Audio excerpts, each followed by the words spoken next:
What's up, guys? This is rinoranchero with another Hunger Games gameplay commentary for you all. I don't know how many times I've said that line, but I'm sure it's a lot. So in this game, we're going to be playing the Forger kit. It's a really cool kit because you get iron ore and then you put coal on it and it turns into ingots magically. So it's really great to have a magical kit like that. So I'm going to try to get iron fast. So let's do some fighting here.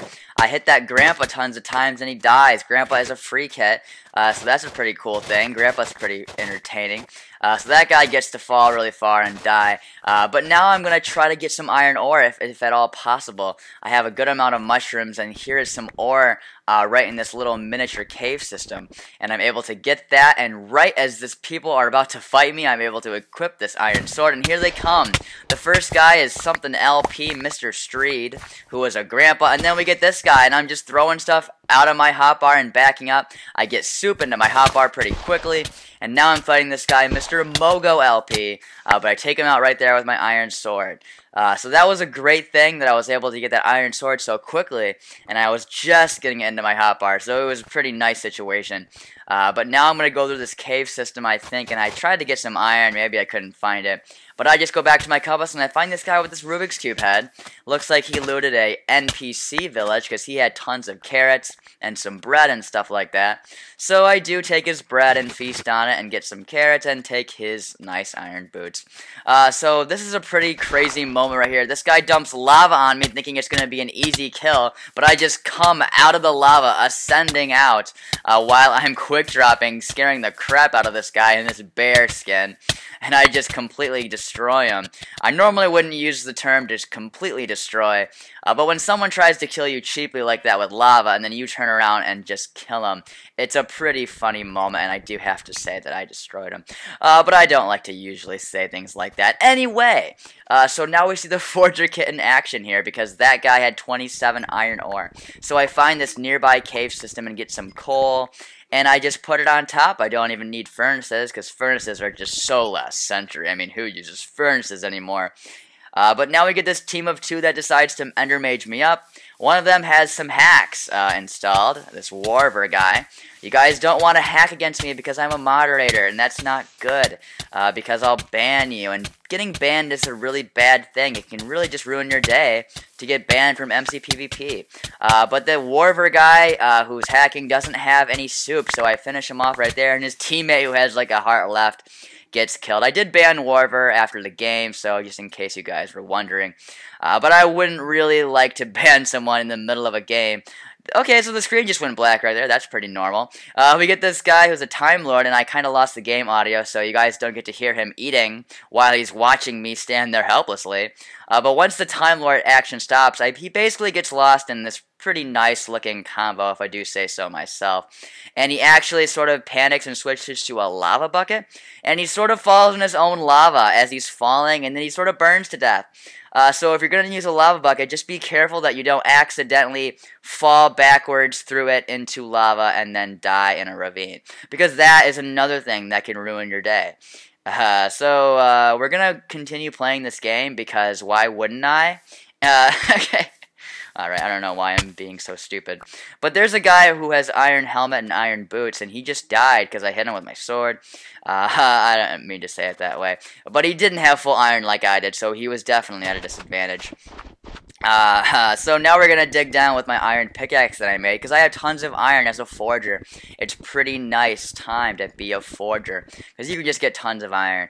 So now we're going to go down to this abandoned mineshaft. I message myself my cord so I don't get lost, and he's hiding behind his furnace, so I decide to break the furnace, and then I go in, and it's much more easier. You'll notice he's not wearing pants. The reason for that? As you guys know, pants are just a theory. And then right there, for some unknown reason, I make some iron blocks. I guess I thought iron blocks were good in the Hunger Games. I don't know why I thought that. But they're in my inventory, so if anyone needs any iron blocks in this game, I'll be able to help them out. So I'm just killing some animals on the feast because berserkers like those animals. And I did notice there was a Berserker in the chat. It turns out that Berserker is actually on a team. And you'll see that here he is. It's a Berserker Viper Milkman team. And they all have soup and lava buckets. So that's not very fun. I guess it's necessary to have lava buckets when you're already 3v1ing someone. So I'm taking a lot of Viper damage. It's all pretty insane. Luckily, the Berserker is not getting any strength 2, so that makes things a little bit easier.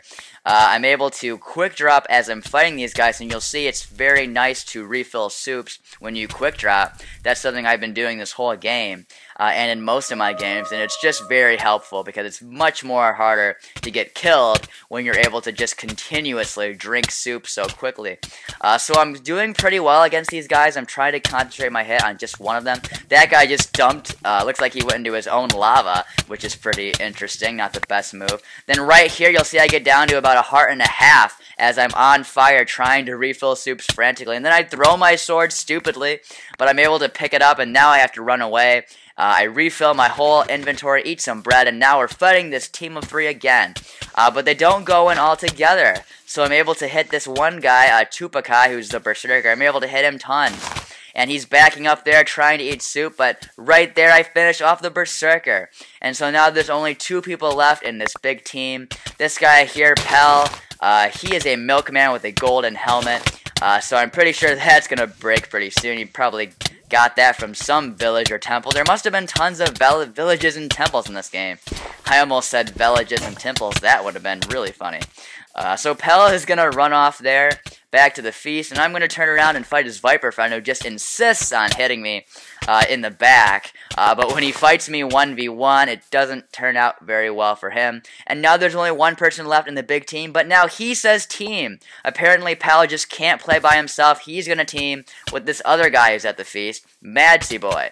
So this team of 3, who I thought was now a team of 1, is a team of 2. So isn't that great how the teams just keep getting bigger when you think they're going to die. But now we have this feast glitch where no one can hit each other. So I just decide to grab a chest plate, grab a strength 2 potion, which are the only 2 things that I think I need. And I put on the chest plate, get the strength potion. I go over and I test hit him. It does do damage, so I throw down the strength and I try to finish both of these guys off.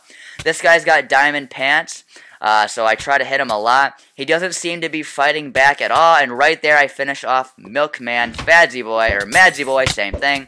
And then we get Pal, who's just spamming potions at me. But I'm able to finally, with tons of hits, finish off Pal right there.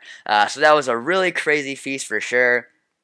We had a team of 3, and then we had another guy, but I finally killed all those guys, and now it's just me and the very last person, Colgate, which is a really great brand of toothpaste. If you guys ever are looking for toothpaste, definitely go with Colgate. It's excellent.